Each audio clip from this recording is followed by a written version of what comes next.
coach at Melrose, a couple of Orange Mound guys through and through. They were really excited to get kind of that two-headed monster of Kamarian Morrow, Ryan Brown on the field at the same time, because around here to have two weapons that dynamic is a big, big advantage. And Brown had 3 tuds last week in a 1-point tough loss to Mumford. Yeah, so, and Mumford's always a good team. Yeah, so that's going to be interesting to see how they bounce back.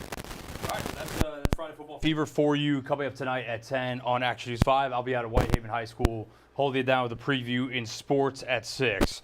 College front this week. I mean, what else needs to be said? The matchup we've been waiting, God knows how long for, at least a year. Certainly the anticipation has been buzzing since the start of the season.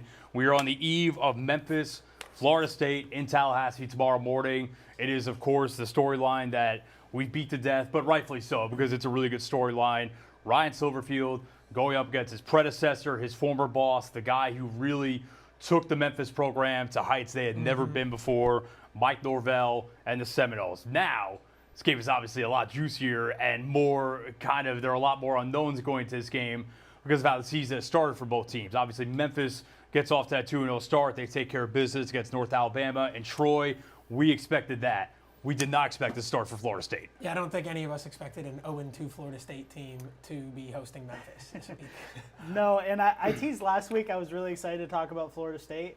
I've pulled the numbers. They've really just it's hard to say anything but a disaster this year. Yeah. Last week 2 weeks ago against Boston College, really the final score was not indicative of that game because they got thrashed by Boston College and Bill O'Brien. Florida State, a couple numbers from that game. They were 3 of 14 on third down. Yikes. They ran the ball 16 times for 21 yards, which is 1.3 yards per carry if you're counting at home. They're putting up 17 points per game through 2 weeks. Of course, still a small sample size, 30% on third down. We know DJU has been lambasted across the media. Good work. He's only got one touchdown. He's only got one touchdown through 2 games, 6.7 yards per completion. And one more stat from the Boston College game, the time of possession was 39 minutes to 21 minutes. Yeah, they had, I forgot the kid's last name for Boston College, their quarterback. He was looking like a... Castellanos, yeah. He was looking like a young Kyler Murray out there. That was a big thing with Florida State. A lot of the hate gets put on DJU, and he has not been good, obviously. But they brought in so many transfers on this D-line, and it was talked about that this D-line best in the country. Best in the country, wreak havoc. And they got pushed around up front by Boston College. Yeah. Boston College ain't got nearly the dudes up front that Florida State has. And they get pushed around like that. Because when you go into this game against Memphis, the biggest thing you worry about when those P5, G5 matchups is up front. In the trenches. How are they going to match up front? Are they going to be able to run the ball? Are they going to be able to pass protect for Hennigan? But, I mean, if they're getting pushed around by Boston College, I guarantee Memphis is not that much different up front than Boston College. I'd agree with that, especially with some of the guys that Memphis brought in. A returning guy in Xavier Hill, who was a preseason all-conference offensive lineman. Yeah, really, there are a lot of different facets to the story for Florida State. You mentioned the defensive line, which is wildly underperformed so far, especially compared to the expectations. Remember watching College Game Day before the Week 0 game in Dublin against Georgia Tech, and the crew there talk about they might have the best defensive line in the country. I have not seen a lick of that so far. Offensive line has also been bad as well. They do not look like the dominant unit that they're supposed to be. Because you talk about these SEC programs that are supposed to have these monsters in the trenches like you were talking about, and that really being the difference maker between the great and the elite teams. Florida State is supposed to have those same caliber of dudes, and they might. I know that the Memphis coaching staff certainly has plenty of respect for them, but so far that has not shown up on paper. DJU, I've said it a lot on different appearances here, radio hits, whatever, the last couple weeks. He just is what he is. He was not that great at Clemson, which... you could say a lot about Clemson recently. And I've criticized Dabo. I think a lot of people have criticized Dabo Swinney for a lot of different reasons. But Clemson is a place where there have been a lot of successful quarterbacks recently. Am I expecting, should DJU have been held to the standard of Trevor Lawrence and Deshaun Watson? Probably not. But is it reasonable to think he should have been better at Clemson? Yes. Goes to Oregon State, is what he is. And now I just think he's a guy. I don't think he's a guy that really elevates a surrounding core around him. Now, if you would have put him on last year's Florida State team where you had NFL skill position players everywhere, that's another part of this. Keon Coleman, Trey Benson, Johnny Wilson, Jaheim Bell, 4 skill position guys that are in the NFL right now. If you would put on that team, maybe a little different story. I know that Ryan Silverfield told us the other day that he has a tremendous amount of respect for the playmakers that FSU has. But it's hard to imagine. I haven't seen any of them look special so far, and they certainly do not appear to have 4, no doubt, NFL guys at the skill position players either. Yeah, I mean, I know they got Lucas in from Indiana. He's really been the only guy that I've seen from them, the short, speedy guy, really make any sort of a difference. The thing with DJU... Roydell came from Alabama, right? The running back. Roydell. He's looked okay, Last thing about DJU, when I think back, do you guys remember in 2020 when Trevor Lawrence got hurt for that 2-game stretch? DJU played against Notre Dame, and I believe it was Virginia Tech, and he looked like that guy. Yeah. He looked like all world. And I think that was almost the worst thing for him. That's the high school ranking. The high school ranking, and then he came in for those 2 games and just dominated. Yeah. It put him, the expectations were so high. Especially coming off of Trevor being so great. Exactly. Everyone just kind of assumed they were going strength to strength, and just really not the case. Yeah. For Memphis, to me, I want to see them pound the rock. I want to see Mario Anderson really set a physical tone tomorrow. Greg DeWosier, we talked about him as his new number 2 running back. Now it's Sutton Smith's out for the season. Liked what I've seen from him so far, but I also really want to see them establish a vertical passing game. We haven't seen as much of that in the first 2 weeks of the season. Now, part of that could be that they're holding stuff back against North Alabama and Troy. I also know that Ryan Silverfield said last week that Troy made a point in that game. You see it a lot. I imagine collegiately, definitely in the NFL, you play 2 or 3 safeties back, you take away the explosive pass plays. And as someone who was at the game last week at Simmons Bank Liberty Stadium, that win was going kind of crazy. Like, I literally watched the ball. I was in the back of the end zone. I watched Seth Hennigan throw to Rock Taylor on a deep post route, basically at the 5-yard line, maybe in the end zone. And I just watched the ball. It got to its apex and just fluttered from there. So the win was definitely a factor as well. But I think that they're going to have to take their shots tomorrow. They're going to have to get Rock Taylor or Demir Blankenship involved in a big way if they want to win this game. I'm excited for it. Florida State favored by 6.5 right now. That game opened earlier this year at I think it was around 14. Can you imagine a world where even 3 weeks ago we'd be sitting here saying Memphis is going into this game as technically the higher ranked team? Because of the AP poll, Memphis is basically the number 30 team in the country. They're the 5th team receiving votes outside the top 25. FSU ain't nowhere to be seen. So I understand from a bookmaker's perspective why FSU is the favorite. Still, the hype around the preseason. They were the number 10 team in the country. It's in Tallahassee. It's going to be a big game. But spam calls calling me in the middle of the show. But I'm just telling you, I don't think anyone should be surprised tomorrow if Memphis pulls this out. I'm not saying necessarily predicting that, although maybe I am. No, I'll go on record saying I think Memphis wins. I don't think it's a big win, but I think Memphis wins tomorrow because I just think that I think really the separating factor could be the cohesiveness that they have from years spent together, and FSU clearly does not have that right now. Yeah, and going into this game, you thought going to Tallahassee, crazy environment, top 10 team. There's going to be a lot of juice out of that program. It's 11 a.m. kickoff. Yeah. They're coming off 2 straight losses. You just don't know what an environment that's going to be. It's not nearly going to be what you thought it was 3 weeks ago.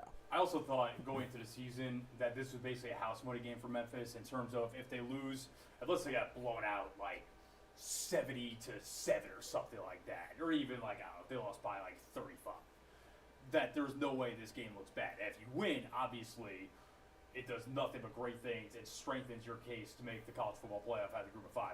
I still think that's the case, but a lot less so. It's not as much of a house money game. And now if you lose by 2 touchdowns, let's say, man, that might be a little bit of a state. Now FSU, it's a lost season. You don't want to get caught a bit too early. FSU could still get this thing turned around. But it's a chance for Memphis to make a statement tomorrow, no doubt about it. Really put themselves on the map because it feels like no one's really separated themselves out of the group of 5 yet. Obviously, it's so early in the season, but Memphis has a shot. And at the end of the day, it would still be a loss against an ACC team, which I think the committee is going to weigh into that playoff bracket, especially since one of their top contenders for maybe that group spot is Boise State, who did just lose to a power team in Oregon. And that was a tight game. In a game they should have won. Mm-hmm. Is there any team in the country with more pressure on them this week than Florida State?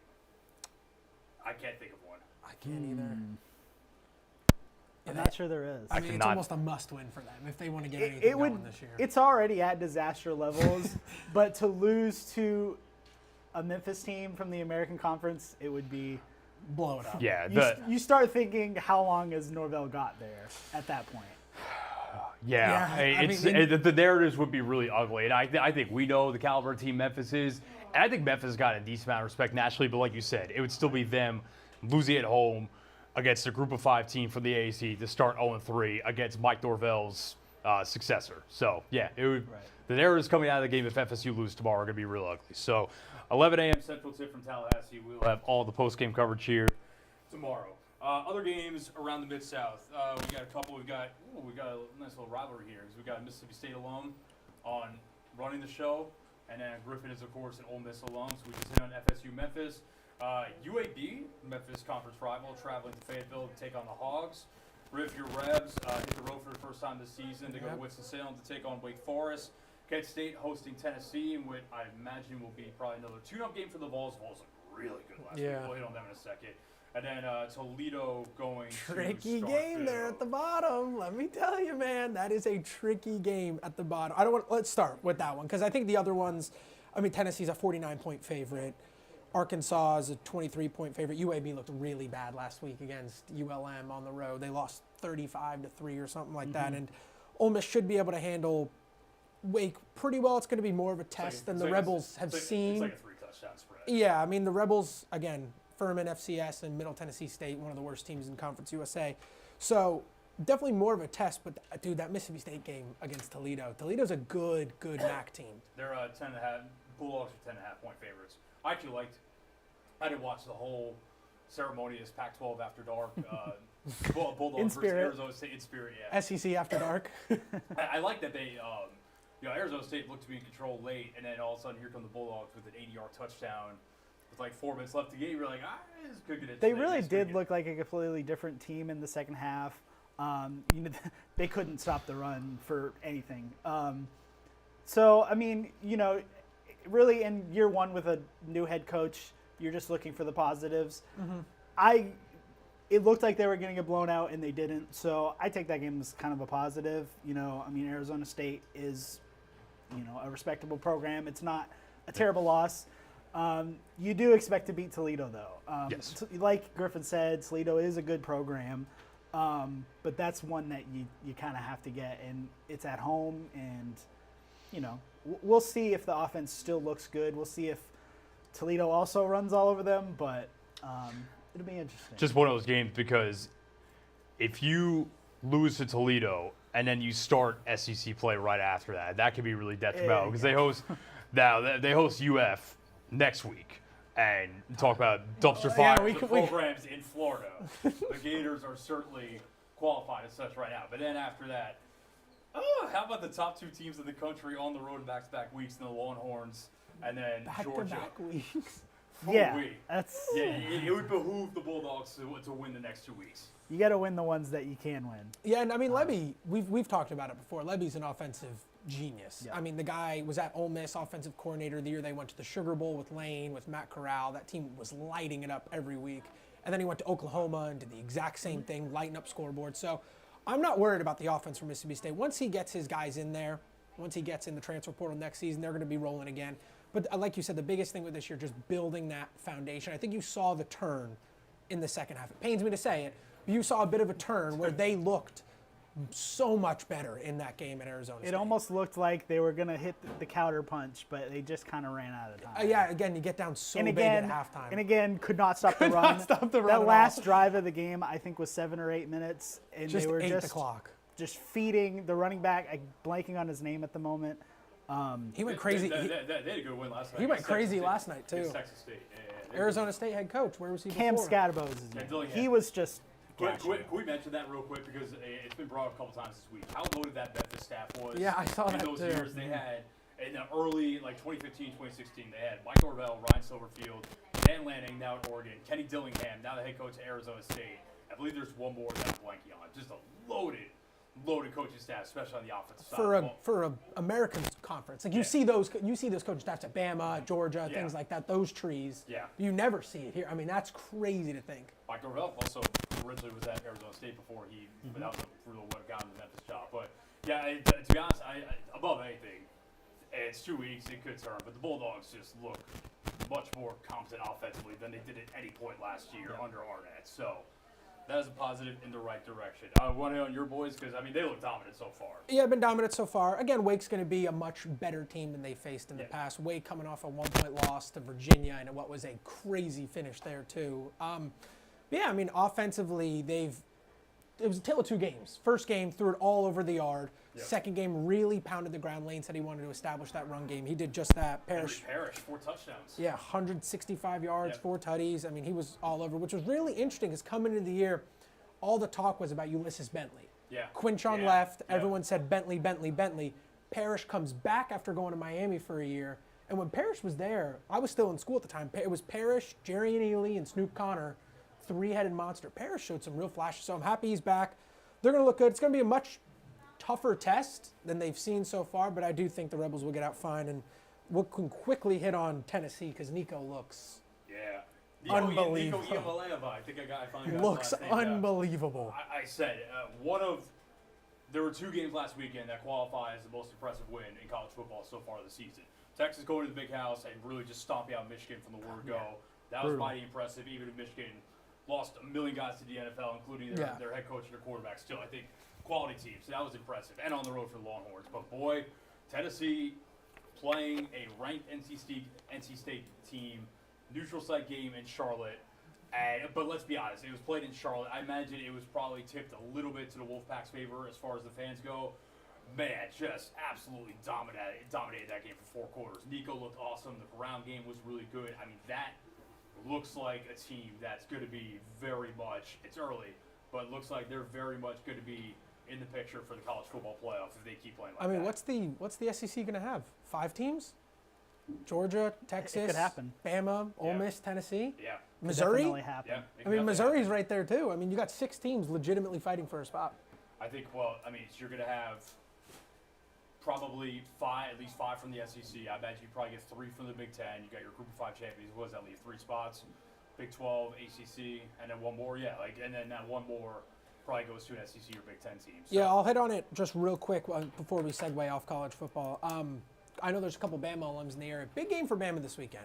Started off slow last week against your boys. My Bulls had them on the rope. They did. They did. And then the second half they woke up. They go to Wisconsin in a very interesting SEC Big Ten game, 11 a.m. kickoff in Madison.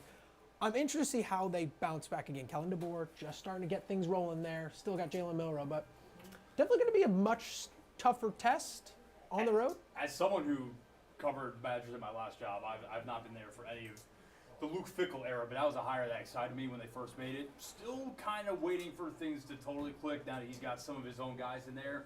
Thought it would look a little bit smoother out of the gate. They are 2-0, but maybe not quite the offensive power that I thought they would be because I like the Fickell hire a lot. Real quick before we segue off college football, Arkansas 23-point favorites against Trent Dilfer and UAB. The fighting Arkansas Trent may Dilfers. have played the best game of the week last week against shout out Oklahoma to State, that, double overtime, in a game that they really probably should have won. It's just Arkansas, they had opportunities, but ultimately I think you State look, was just the more talented program, and if you look at them, and they couldn't outlast it. In the Sam Pittman era, that is what all their games have been like. Mm-hmm. Arkansas has just always been just right there in so many games against so many good teams, and it's just can't get over the hump. Taylor Green looks pretty good at quarterback. You know, I just want to ask real quick because we were talking last week. We said how much a win could do as far as giving Sam a longer rope and potentially making his seat a little bit cooler. Does a double overtime L where you let most of the game help? I think it Not does. to the same degree, but it does. There were some questionable calls at the end there. I think it does because Oklahoma State is a really good program. I think they kind of had some big expectations this year, and it was really a game that could have gone either way. Like a couple plays here or there could have swung it in Arkansas's favor. Yeah. So they looked really good at times. They looked not good at times, but I think overall you're satisfied because I think if you went in expecting Arkansas to dominate that game, it was probably unrealistic. Fair. So.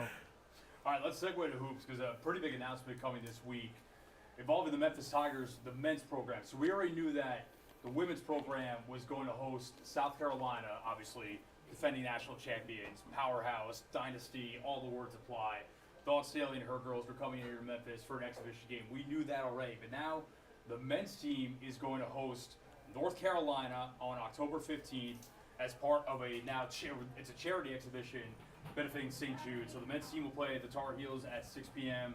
and then the women's team will play South Carolina at 8:30. It'll be at FedEx Forum. All of it is benefiting St. Jude, and really, I mean, just an awesome way to kick off the college basketball season for the Tigers. I mean, first and foremost, incredible event for St. Jude, and all the money that's going to raise and the awareness and all that. So that's number one. Number two, let's get a really early look at the Tigers, these new look Tigers, against what is probably going to be, I imagine, one of the better teams in the country, the Tar Heels. I mean, who knows college basketball, but in theory, that should be a premier team once again this year. To get an early look at them, it's going to be awesome. And then, like I said, obviously, when you bring in a program like the Gamecocks on the women's side, who have won three national championships now in the last 5 or 6 years. Yeah, I think it's 3. Yeah, I think it's 3 in the last 5. Yeah, and they won last year, defeating Iowa in the national championship game. Yeah, just I mean, that's awesome to get those eyeballs on the program, especially with what Alex Simmons is trying to build in year 2, leading the Lady Tigers. So yeah, I'm excited for that. That should be fun. Yeah, I mean, UNC is going to be one of the best teams, if not the best team. They still bring back so many guys that feel like they have been there forever. RJ Davis is still there somehow. I don't know how that's humanly possible. He's been shout there. out Baycott though, because he had the Grizzlies signed him. Yeah. He'll be at the Hustle this year. I'm sure he'll probably be in attendance. Yeah, I'm sure he will. Yeah. So, I mean, it's going to be a good sight to see, especially because you don't know what Memphis is going to be this year. Yeah. I don't think any of us know what product is going to be on the court between what has happened off and in the transfer portal and all the headlines. Who knows what this team's going to look like come this scrimmage. But, yeah, awesome event, cool to have in town, and, again, benefiting no better cause. I think it's been the kind of the tea leaves, if you listen to what some of the St. Jude officials have said this week, is I think that they want to eventually expand this into a charity tournament of sorts. Yeah. Which would be awesome. Obviously, because it would be a bunch of powerhouse teams coming to Memphis. The Tigers, you would assume, are always going to be involved in it. And think of it as like a Maui or something like that. I'm not saying Memphis. Memphis is scenic, not quite as scenic as Maui, but one of these good preseason tournaments. If you could get, if you could get 8 teams here, 8 of the best teams in the country, benefiting St. Jude over a couple days, a weekend, I think that'd be really, really cool. Yeah, if you squint your eyes, a pyramid looks just like a volcano. Can barely tell the difference. Hey, the Mississippi River is just the same thing as one of those black sand beaches too. Exactly. The beautiful Mississippi River. It's exactly the same. Hey, let's give a shout out on the women's side and talk about women's Speaking of South Carolina. Yes, and South Carolina. And maybe we're talking about the future GOAT in women's basketball. Asia Wilson setting the new WNBA single season scoring record the other night with a pretty good amount of time to go, I think. And I mean, this is just capping off her best season, a year where she was the leader of the U.S. team that won the gold medal in Paris. I mean, these numbers are Those are crazy. Unreal numbers. silly numbers. And you think about everything she's doing offensively, the efficiency, and she's the 2-time defending league defensive player of the year. So I'm not going to act like I have as strong a take on the WNBA GOAT as I do like the NBA GOAT, but I think she's got to be very high in those discussions. I think she is. I think Already? she is. And I wanted to throw this in the show because her numbers this year are just unreal. So to give a little context, she's going to win her 3rd MVP this year. Yeah, everyone was saying Caitlin Clark. Respectfully, she's got some in her future. Respectfully, no. Not this year. 2022, Asia won MVP at 19.5 points per game, and she's at 27.3 now. Yeah. Career high in rebounds, almost 12 a game. She only trailing missed shot merchant Angel Reese. He said it, not us. Get mad at him. He's not wrong, but get mad at him. He brought it up. Yeah, and her other MVP, 20.5 points per game. So, I mean, I think she's probably the best scorer in WNBA history. She's an elite rebounder, back-to-back Defensive Player of the Year. She's probably going to win her 3rd straight this year. Man, it's crazy. She's only been in the league. That's a resume, man. She's only been in the league for 6 That's a years. resume. And we're That's talking about her. nuts. Yeah, we're talking about her. I didn't know it was only 6 years. I guess this will be her 7th season. She got drafted in 2018. Yeah. But yeah, I mean, I'm trying to think some other players that would be in that conversation. I imagine, for me growing up, and I don't know if she's still in those go conversations, but for us, the first real WNBA superstar to me that I remember was Lisa Leslie. Lisa Leslie, yeah. Since then, obviously, Taurasi's been around forever. Sue Bird. Maya Moore, Sue Yep. Bird. But yeah, I mean, it certainly feels like It's a conversation, but I think Yeah, Asia's it there. definitely Asia is in that discussion for sure. So 3 MVPs in 7 years. yeah, and yeah, but I think that's the thing is that in theory she's got a long way to go. So yeah, impressive stuff. Although I hope that my New York Liberty gets some revenge on them because they're the best team in the league right now. Because the Aces beat them in the WNBA Finals last year. So hopefully the Liberty get revenge on them or whoever's in the way this year and can bring a championship back to New York. Then maybe the Knicks will bring a championship. The Indiana back to New York. Fever? Let's not get ridiculous. Yeah, Yeah, come on, take it down. Let's not. All right, we can talk about another one of my New York teams, though. Let's talk NFL Week 2 coming up. Week 2 started last night. Man, first and foremost, just best thoughts and speedy recovery to Tua Tagovailoa. Obviously suffered another scary-looking concussion last night where he did the fencing motion with his hand. I've seen people throw out 4 concussions. I'm not sure what the 4th one is. I'm not disputing it, but certainly remember 2 from the 2022 season, including another one on Thursday Night Football where he did the same thing, the fencing motion. Now, that night, he was stretchered off the field. That was a really scary scene. Last night, at least he walked off. He looked to, you don't know what's inside his head, but he looked to have at least somewhat of an idea of his bearings and where he was at. So, but nonetheless, obviously a lot of discussions today about should he keep playing, should he retire. I'll just say, I'm not qualified to talk about brain health or how easy recovery from a concussion is or what the long-term ramifications are. I just hope that I'm sure he'll get the best care possible. I hope that he's listening to the best doctors possible. If they clear him to play and he wants to play, so be it. If he decides that it's not worth it anymore and he doesn't want to jeopardize his long-term health, I think that people should be more than accepting of that as well. But scary stuff nonetheless. Yeah. I think it's really easy to say, well, this guy should retire. Yeah. I mean, it's From the easy for us sidelines. to say. Yeah. I can't really tell the guy what to do, but Can any I of us read an do- MRI? Can any of us read a CT scan? I do cringe every time he Yeah. takes a hit to the Yeah. head like he did last I'm night. going to be interested to see if the NFL does anything. Because, again, the NFL has just harped on this safety. Yeah. At what point do they say, do we have to step in? Can they step in? What does that look yeah. like? I mean, it's And just... you also wonder if maybe a guardian cap would have made a difference. I was just thinking, I Yeah. would like to see him wear a guardian cap from now on because that would maybe he should probably... Yeah, he should definitely wear one. that would maybe alleviate some of the concerns around him at least a little bit. I will say too, it's not his fault. He's playing the game. My man, slide. Yeah, I yeah. get it because when you lower the head, that stuff's Yeah. gonna happen. But yeah, tough. Also, Bills dominated that game even before Tua got hurt. That's Yeah. secondary, obviously, but Bills looked really good for 2 weeks. Their run game's awesome. James Cook went off for 3 touchdowns last night. Josh Allen, I put in a nice little Josh Allen MVP ticket before the season. He didn't have huge numbers last night, but to be honest, if they're winning, I don't know if it's going to matter. Yeah, he looks- The narrative is going to be that Josh Allen. He carried really them. didn't need to show up last night No. because James Cook Yeah. carried them to Yeah. a victory. And the defense had 3 turnovers Yeah. in like 3 quarters, so... Again, this is secondary, but the Dolphins are going to play Skylar Thompson until Tua gets back, assuming Tua comes back, and they're cooked. Yeah, Skylar Thompson. I don't know how they... I mean, he's not terrible, but like they just keep... Like Tua keeps getting hurt, and you just keep Yeah. putting Skylar Thompson in. At what point do you like, hey, we should probably invest in a backup? You call back Dolphins legend Ryan Tannehill. He's out there. He's a free agent. Danny. Oh, Times. gosh. I don't know if that's that much of an upgrade. That's the start of week 2. I know we're a couple days removed from week 1. Anything you guys want to hit on from week 1? No, yeah, we Just that a lot of quarterbacks looked bad. we're going to hit on that in a second. Okay. We'll hit on Okay, that I'll save it. in a segment in a second. We'll save it. We do have in-state on Sunday. We have my New York Jets traveling to take on the Tennessee Titans at Nissan Stadium. Spoiler alert, this man will be anchoring sports on Sunday because I will be in the house in Nashville wearing my Aaron Rodgers jersey, hoping that he can score his first win as the Jets starting quarterback. I don't think they count last year when they won after he got hurt in 4th place. Yeah, So I don't think I don't know how that works. But I don't this think would that be- counts. This would be assuming he makes it through the game. This would be his first actual win as Jets starting quarterback. They traveled. They obviously lost on Monday Night Football, and Rodgers returned to the defending NFC champion San Francisco 49ers, 32-19. The final game was a little more lopsided than that, admittedly, but 49ers were really good. They go to take on a Titans team that was up 17-0 the Titans, in man. Chicago on Sunday, and Will Levis. I've been on here saying that I had high hopes for him this year, but he just puked all over himself on the field. Last week we talked kind of glowingly about the Titans, how they had gotten weapons around Levis, and they'll go as far as he can take them. And unfortunately, last week it wasn't very far.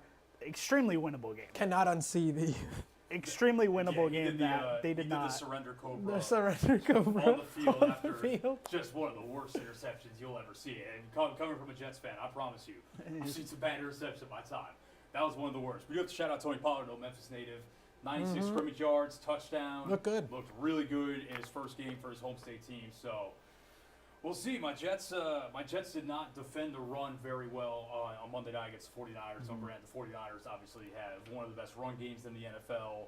I don't know if they have one of the best offensive lines, period, in the NFL, but they certainly have one of the best offensive linemen in Trent Williams over there at left tackle. So we'll see. I'm a little concerned with the run defense just because they let some guys go in the offseason. John Franklin Myers, Bryce Huff, Hassan Reddick, who maybe is never going to show up for work for the Jets. That's What a sweet deal. Just don't go to work. Just never go. The pipe dream is that we use in the trade for Devontae Adams when Devontae inevitably gets upset. That Assuming the Raiders could ink him to a contract. Yeah. That as well. But yeah, overall, listen, I think I said going to Monday night, I had such a weird feeling. It was like a PTSD from week 1 last year, Monday Night Football to start the season, where I literally said to myself, if Rodgers and all the other stars make it through this game without any catastrophic injuries, and we lose, but we lose in one piece, I'm fine with it. Although I will say, if Rodgers came out and looked cooked, I probably would have been pretty devastated on Tuesday. But I don't know if the mobility is going to totally come back or not. But the arm looked live. His throws, I mean, he still dropped a couple dimes on the sideline that reminded me, like, all right, this is still Aaron Rodgers, still the free play king. First passing touchdowns at Jets, Alan Lazard off free play. So overall, I'm pretty encouraged with how he looked, and I think that as he gets back into the flow of it week after week, that the offense could look better. Yeah, it's 2024. Aaron Rodgers is throwing touchdowns to Alan Lazard for the New York Jets on an offside play. So if I told you that 10 years ago, you wouldn't believe it. So you mentioned you're glad that Rodgers isn't cooked. So let's workshop a new segment called Who's Cooked? Any hot takes you want to fire off real quick, Griffin, or are you going to holster that? Who's cooked? I mean, I have an obvious one. Can I get an obvious one out of the way? I have 4 names. I think they're all going to be yeses, but so we already talked about Will Levis, so we'll get to him first. Will Levis. No, I'm not out on him. I mean, I saw a take on Twitter this offseason, and it might. I'm starting to warm up to it more and more. He might be Jameis Winston on steroids. Like the arm, but just some horrendous decision making. It also gives me some talk about another quarterback that played in Nashville for a time. He gives me some Jay Cutler vibes. Not the personality, but a little bit. I think the difference between these guys is those two threw touchdowns. And I'm going to say Will Levis is not cooked. I'm going to give him a little more time. Again, he came into a rough situation last year. I'm going to give him a little more time. Let's see. How many starts? Talk to me 9 games in, then he might be cooked. How many starts has he had in his career? Let's look. Because here's the thing: the highs with him are really high. It's just the lows are really low. Just the decision. He's played 10 games. Yeah, I'm in a little bit longer. So TBD on Will Levis, who's cooked. Let's rifle through this one. Deshaun Watson. Absolutely cooked. super cooked. He's cooked. Cooked. I don't think there's any debate there. I was willing to give him a full off season, which was this past off season. First time really with no. Basically, last year I viewed it as this is his first full season with Cleveland, but he didn't look good last year. He got hurt. I said, okay, he's got another full off season with Stefanski and these guys. Let's see how it looks this year. And week 1 was about as bad as it gets. And here's the thing that's extra concerning to me is this is an offense and a coaching staff that has clearly shown over the last year that they can support good quarterback play. Because they called Joe Flacco off the couch last year and said, hey, buddy, we need a quarterback. And Joe Flacco was so good in like 5 weeks that he won Comeback Player of the Year over a guy that literally died on the field at the moment the year before. So clearly the offense and the ecosystem is good enough to support quality quarterback play, but Deshaun Watson just cannot do it. Stack, correct me if I'm wrong. I believe Deshaun Watson had a QBR of 9. Not according to ESPN. That was a part of our next segment, actually. Oh, God. ESPN had him at 13.5. 13.5 for a QBR is absurd. Here's the thing, man. The number one thing that stood out to me last week is like either he's just not seeing it quick enough, or Like the process, because he's holding that thing. Well, it's like 3 seconds. He goes through his reads, and then he's just playing backyard football. When clearly, like a Stefanski offense we saw last year has a lot of components of playing on time, and he's just not playing on time whatsoever. And let's be honest, other than Amari Cooper, I know that there are some people out there that still have hope for Elijah Moore. I do not, as someone who watched him, whose team drafted him.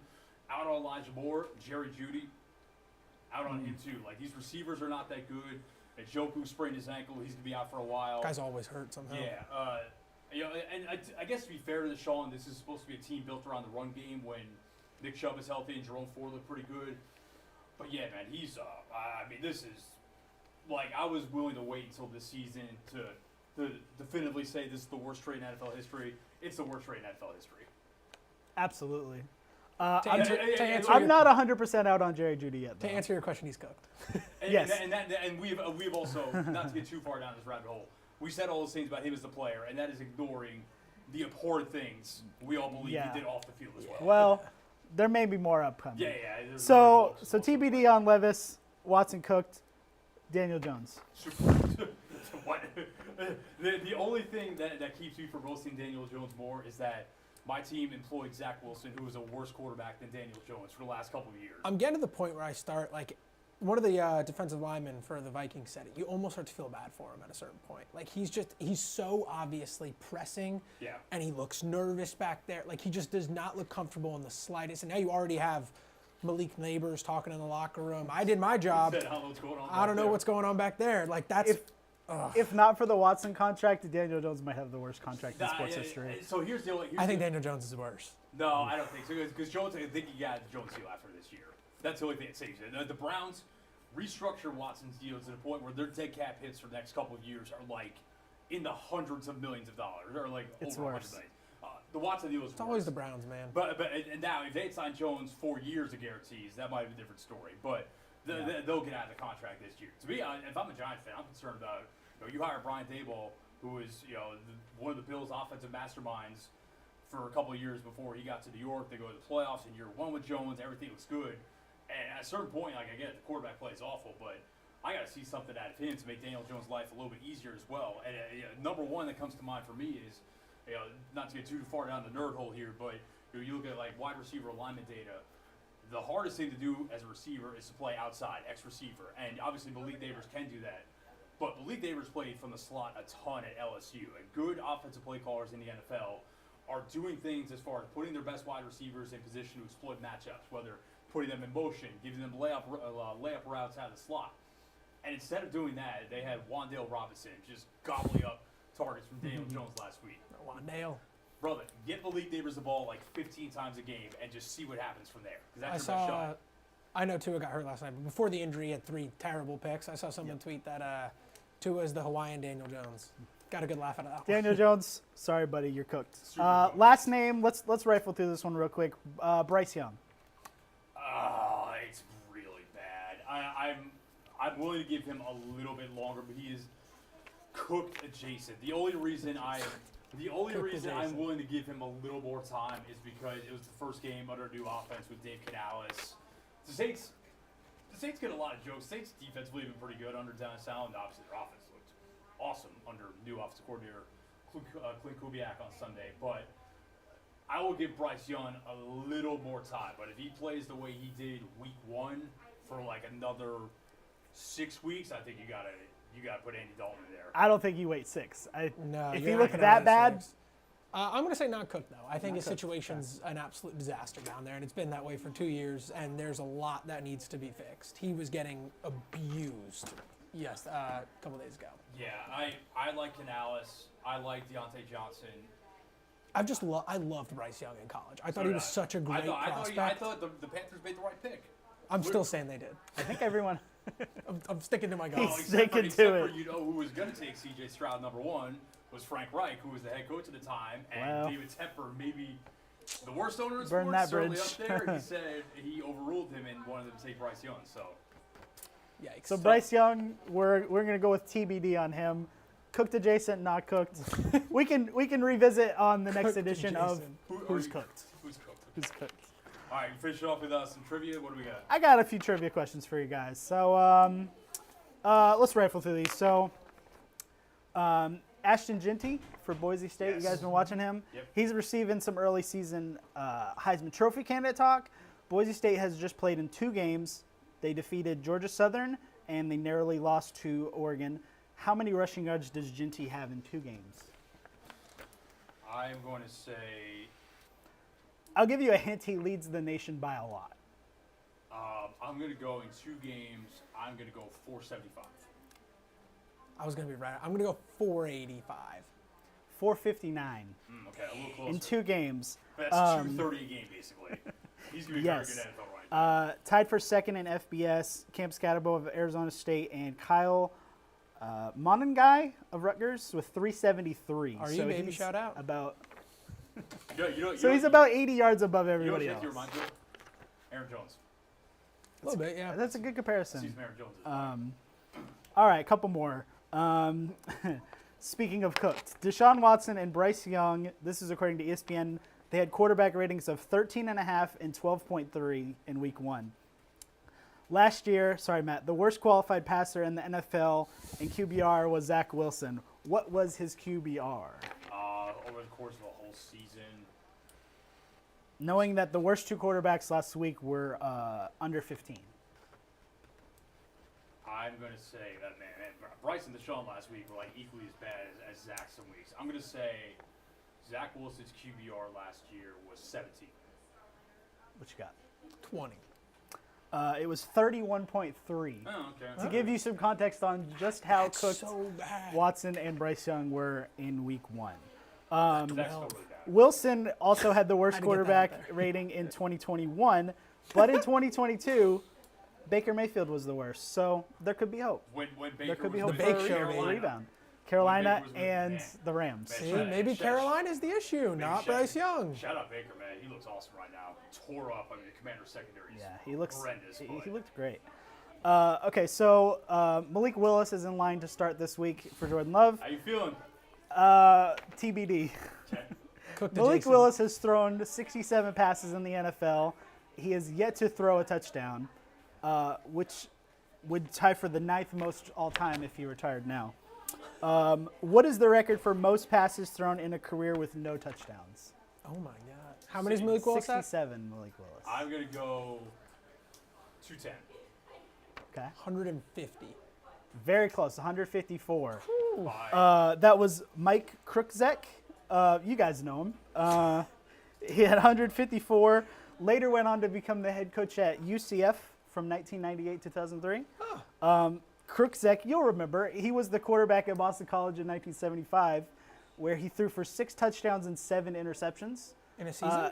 Yes, that earned him a second-round draft pick by the Steelers, where he filled in for injured starter Terry Bradshaw, and they ripped off 6 straight wins, Oh where he my didn't throw a God. touchdown pass. Look at that. Terry Bradshaw, wildly overrated. Different discussion for Okay, so a little baseball to end our show here. Luis Arias has not struck out since August 10th. Yep. That's more than a month. Padres second baseman. Yes. He's playing first right now. Infielder. We'll call him. Yeah. I haven't been paying attention that close. The MLB leader in strikeouts right now is Ellie De La Cruz. Oh boy. How many times has he struck out in that span? Since August 10th. Yes, in the span where Arias has not struck out at Okay, all. so Ellie hit a massive slump for me for my best fantasy baseball team in the middle of the playoffs. Got me eliminated, or at least contributed to it, so I know that. So I'm going to guess it's a lot. August 10th, so he probably played in like 31 games. 31? He has struck out 75 times. I was going to say 60. You guys were way over, 41. All right, he's not that bad. But 41 compared to 0, that's still what wild. we're looking at. I would, for the record, take Ellie over Luis Arias in a heartbeat, but neither here nor there. I know that might make some of the There are bad many guys, play styles. That's There why are the, many. the game is so beautiful. There are some better than others, but that's just my thoughts on that. All right, loaded edition of Fast Five Sports today.